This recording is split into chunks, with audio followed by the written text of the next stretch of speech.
LLM 2019 batch 19-20 batch के paper first law and social transformation unit 3 में आज तीसरा लेक्चर होगा।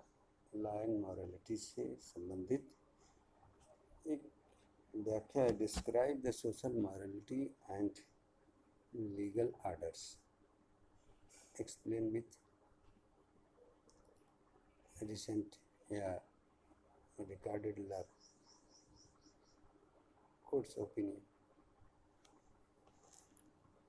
इस प्रश्न की अगर आप व्याख्या सोचेंगे कि यह प्रश्न कैसे पूरा, चूँकि विषय हमारी सोशल ट्रांसफॉर्मेशन है। सोशल ट्रांसफॉर्मेशन में एक कहीं न कहीं से एक शुरुआत हुई है जो सामाजिक रूप से उसको एक धीरे धीरे मान्यता मिलते मिलते एक ऐसी स्थिति में वो दिखाई दे रही है जैसे उसको मानो लाने उसको मान लिया। जितनी भी समाज में कुरीतियाँ रही हैं, सब कुरीतियों को जनता के जनमानस से एक व्यू आया, एक विचार आया। उस विचार को कैसे इम्प्लीमेंट किया जाए, उसके लिए आखिरी रास्ता यही बना कि अगर विधायिका एक लॉ बना दे, उस लॉ के माध्यम से उन कुरीतियों को भुला दिया जाए, चाहे वो 1828 की हो, चाहे 1832 की हो, चाहे वो विशाखा का केस हो, या इसी तरह से बहुत सारे कुरीतियाँ हैं। समाज का एक ग्रुप विशेष उस तरह से अपने को ढाल लेता है, उसी में जीता है। ऐसे संदर्भों को हम कहें कि प्रथा है, प्रचलन है, परंपरा है, रूढ़ियाँ हैं, न्यायिक निर्णय हैं, फिर विधायन है। मतलब हम क्रमबद्ध तरीके से बढ़ते बढ़ते अब हमारे पास ये है कि टॉपिक के अनुसार सोशल मॉरलिटी क्या है, जिसको समाज के बहुत बड़े वर्ग या कहा जाए बहुसंख्यक वर्ग द्वारा यह जानते हुए भी अडॉप्ट कर लिया गया।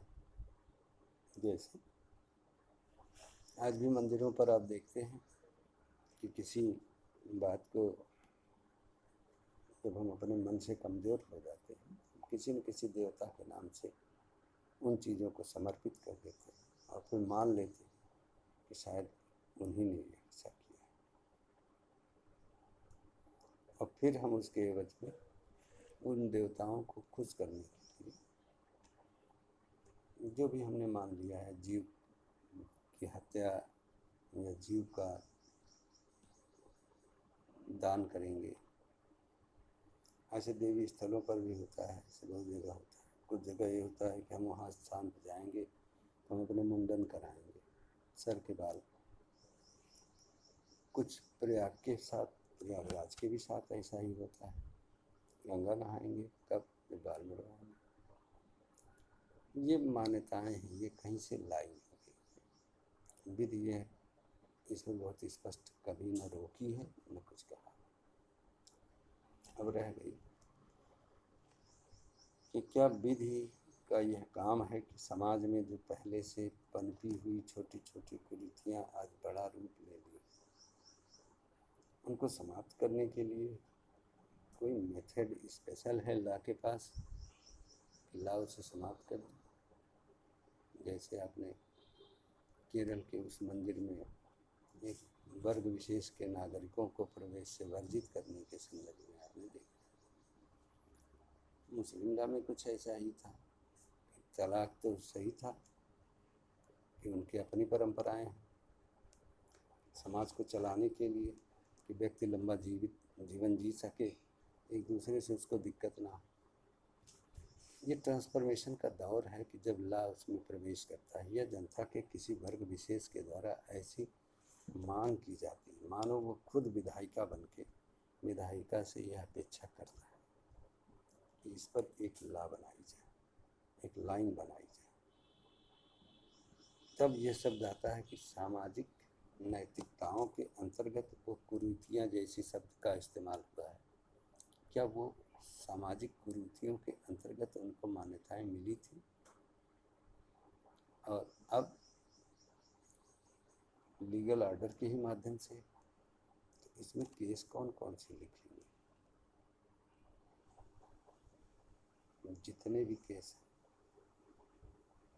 जो खुदा ने जब लागू किया तो उसका विरोध भी खूब, सरकारों का विरोध हुआ, लेकिन धीरे धीरे लोग सिस्टमेटिकली उसको एडॉप्ट कर दिए और फिर वह उसके आगे समाप्त चल गई। कुरीतियाँ क्या कही जाए, जितने भी फंडामेंटल राइट आपको संविधान में दिए गए, 1950 के पहले तो इन बातों की कल्पना भी नहीं की जा सकती थी।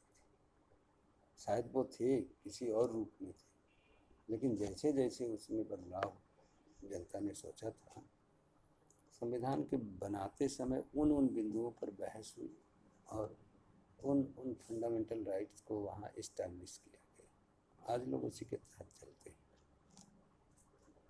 अब संविधान सबको स्वीकार्य है, सब लोग उसी संविधान की बात करते हैं। जो गलत है वह भी कहीं न कहीं कहता है कि हम संविधान का सम्मान करते हैं, न्यायपालिका का सम्मान करते हैं।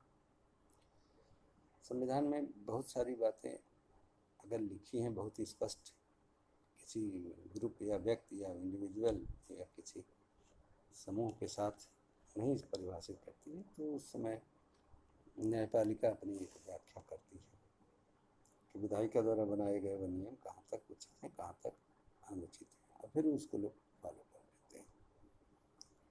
एक है कि लीगल ऑर्डर क्या है, लीगल ऑर्डर किनके द्वारा मिलता है? क्या ज्यूरिस्डिक्ट पर्सन हो, कुछ कर्तव्य पदभार और उसको गोपनीयता की शपथ हो, और एक मेथड से ऐसे कोई ऑर्डर पास किए गए हों जिसमें विधि का बल हो।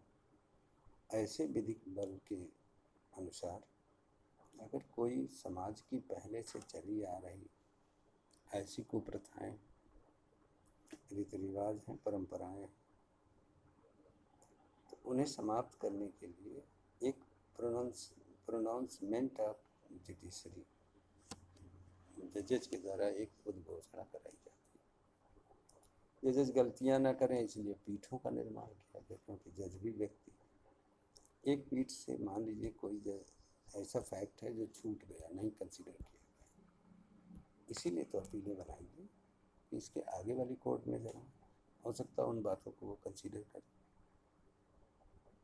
तो वो उन बातों को जब कंसीडर करके एक ऑर्डर पास करते हैं, तो वो ऑर्डर दो तरह से पास होता है। एक तो होता है रेशियो डिसेंडाई के माध्यम से, और दूसरा होता है आर्बिटर डिक्टा के माध्यम से, और एक सीधा सीधा उस पक्षकार को ऑर्डर पहुंच जाता है उस समाज को।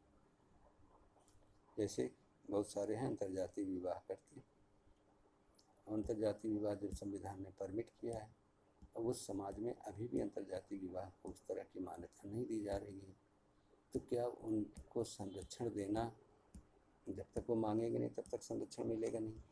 उन्होंने शादी कहाँ की, किस फोरम पे की, किसने आदेश दिया, किसने उनको मान्यता दी? तो जब ऐसी मान्यताएं,